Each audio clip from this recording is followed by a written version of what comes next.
It begins with a whisper, a word carved into wood, a silent scream across the centuries. Imagine sailing for months, your heart a knot of hope and fear, only to arrive at the edge of the known world and find nothing. No people, no bodies, no sign of a struggle, just an empty settlement, methodically dismantled, and a single cryptic message left behind on a fortress post, CROATOAN. This is not fiction. This is the true story of the Lost Colony of Roanoke, America's oldest unsolved mystery. Our story truly starts not in the humid marshlands of the New World, but in the heart of Elizabethan England, a nation throbbing with ambition, poetry, and a burning rivalry with the mighty Spanish Empire. The year is 1587. Queen Elizabeth I is on the throne, and her court is filled with men of grand dreams and even grander egos. Chief among them is Sir Walter Raleigh, a dashing courtier, poet, and explorer with a vision. He saw North America not just as a land of potential riches, but as a dagger to be pointed at the heart of Spanish dominion in the Americas. A permanent English settlement, a fortified base, a new world in the truest sense, would be a monumental strategic and economic victory. His first attempt, a purely military outpost established on Roanoke Island in 1585, had ended in failure. The soldiers, led by the pugnacious Ralph Lane, had alienated the local CROATOAN and CROATOAN peoples through arrogance and violence, and they had limped back to England with Sir Francis Drake, starving and disillusioned. But Raleigh was not a man to be deterred by a single failure. This time it would be different. This time it would not be a garrison of soldiers.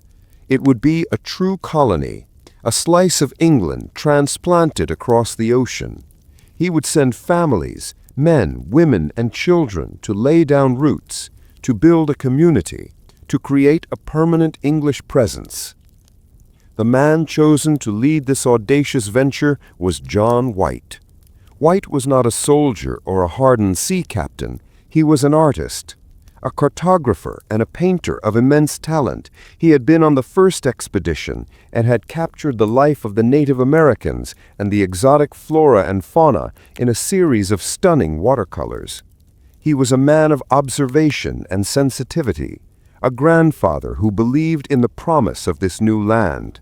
His own pregnant daughter Eleanor Dare and her husband Ananias Dare were among the 117 souls who agreed to join the expedition.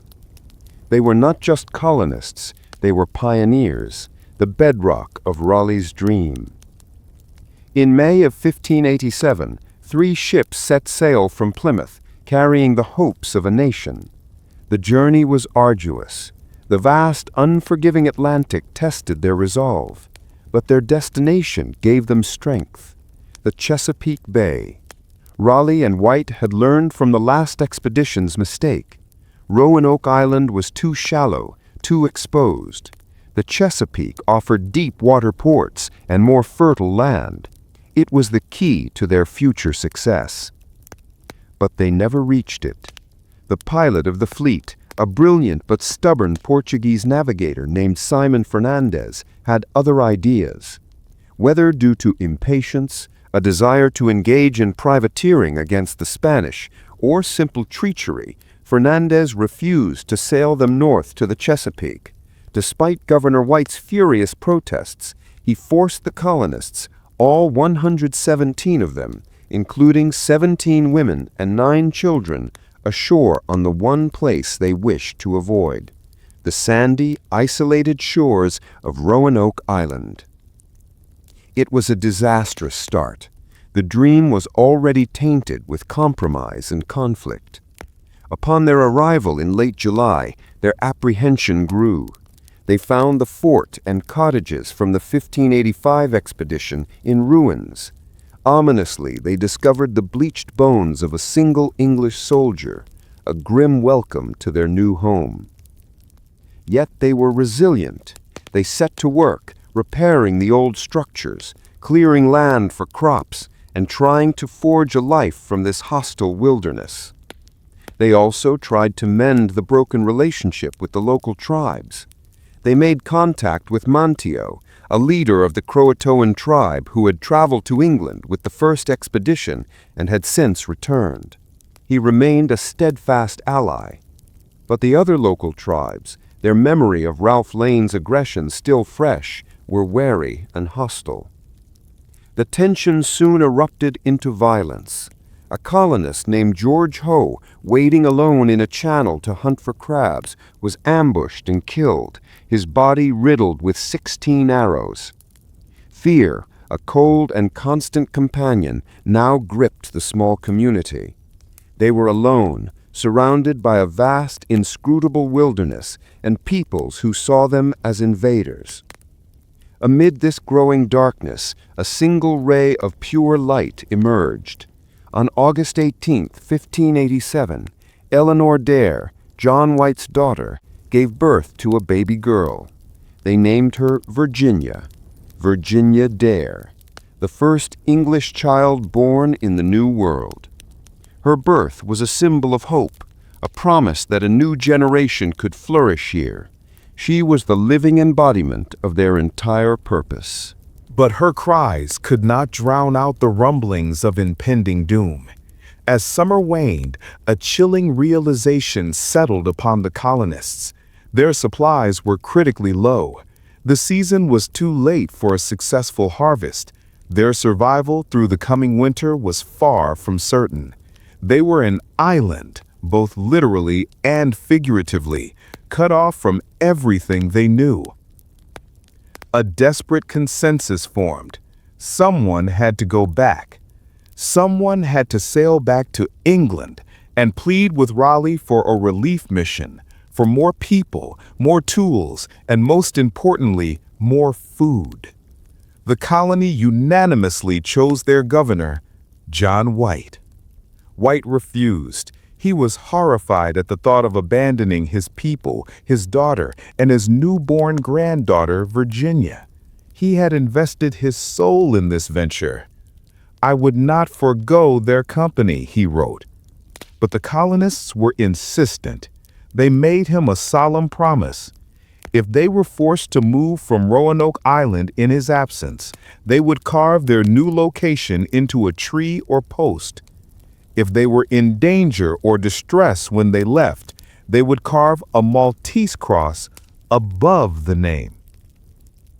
With a heavy heart and this crucial agreement in place, John White departed for England in late August 1587, leaving behind his entire family and the 115 other souls who had entrusted their lives to him.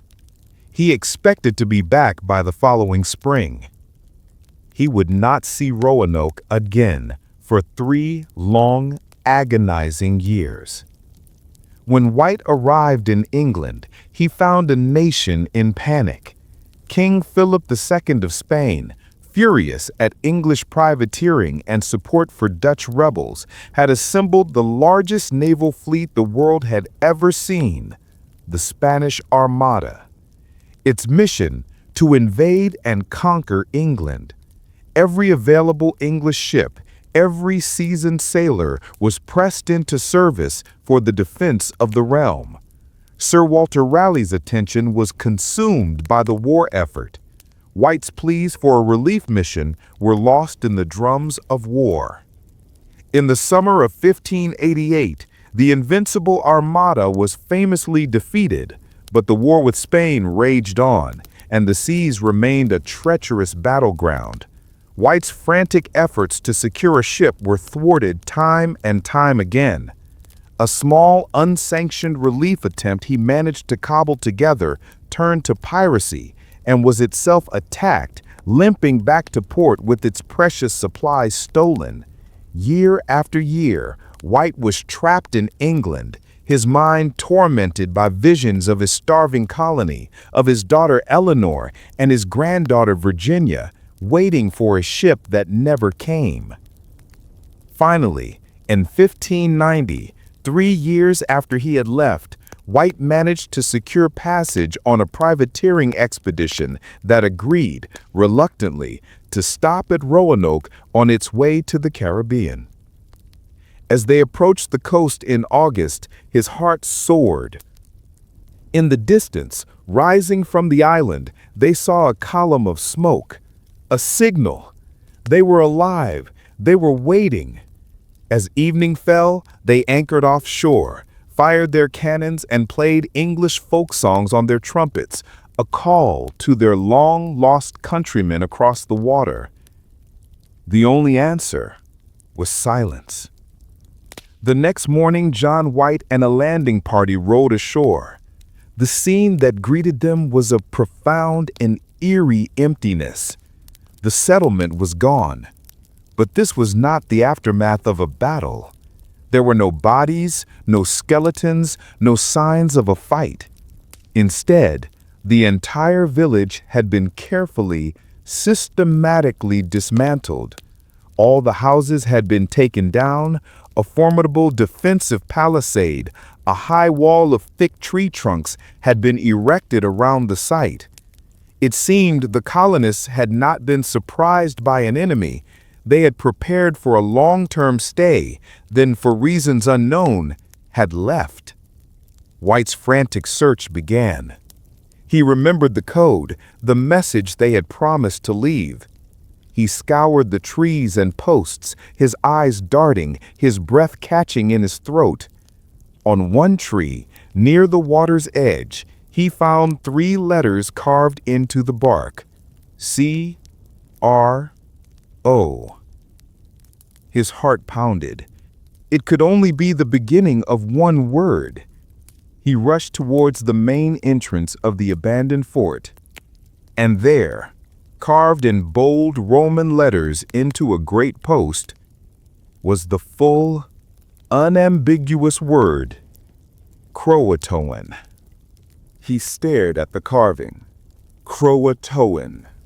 It was the name of the nearby island, modern-day Hatteras Island, and the home of their ally, Manteo. It was their destination. White's eyes searched the wood around the letters. He looked for the sign of distress, the symbol they had agreed upon. There was no Maltese cross. This was not a message of despair. It was a message of intent. They had moved, voluntarily and safely, to CROATOAN Island to live with their native friends. A wave of relief washed over John White. They were alive. They had simply relocated. His relief was tragically short-lived. A powerful storm was brewing, the kind of hurricane that could tear ships to pieces. His crew, who were privateers first and a rescue party a distant second, were anxious to leave for the warmer, more profitable waters of the Caribbean. They refused to risk their ship and their lives on what they saw as a fool's errand to CROATOAN Island. A series of mishaps, including a lost anchor, sealed the colony's fate. The ship's captain put his foot down. They were leaving. John White, a heartbroken old man, was forced to sail away from Roanoke, staring back at the shore where his family awaited a rescue that would never come. He would never have the funds to return. He would die in England years later, never knowing for certain what became of his daughter, his granddaughter Virginia Dare, and the lost colony of Roanoke. And so the mystery was born. What happened to the 117 men, women, and children? For over 4 centuries, the question has haunted historians, archaeologists, and dreamers. The message, CROATOAN, seems like the most obvious clue. The prevailing theory is that the colonists, facing starvation and abandonment, chose to assimilate with their Native American allies. They likely moved to CROATOAN Island, and perhaps later further inland, gradually intermarrying, adopting the language and customs of their hosts. their English identities fading over generations like ink in the rain. There is tantalizing, albeit inconclusive evidence to support this.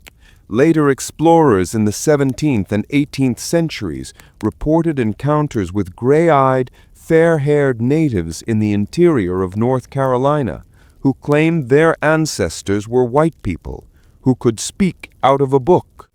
The Lumbee people of North Carolina, to this day, count the Roanoke colonists among their ancestors. Other theories abound.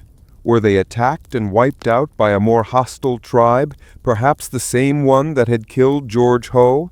It's possible, but it doesn't explain the lack of bodies or signs of a struggle, nor the orderly dismantling of the settlement.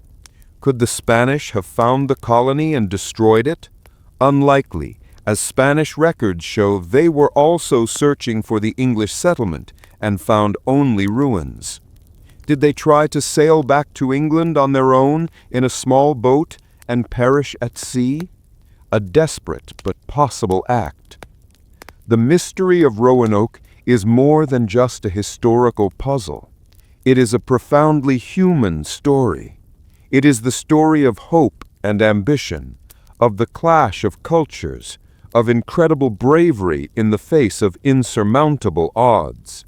It is the story of Virginia Dare, a child born at the dawn of a new era, who became a symbol of a nation's lost innocence. The word carved on that post was not an ending. It was a signpost, pointing not to a place on a map, but into the mists of history. The silence they left behind has been filled with 400 years of speculation, but the truth remains elusive, locked away in the soil of North Carolina and the unwritten history of its people. The fate of the lost colony is a stark reminder that the American story did not begin with a clear and certain victory, but with a question mark, a haunting 7-letter word, whispered by the coastal winds, CROATOAN.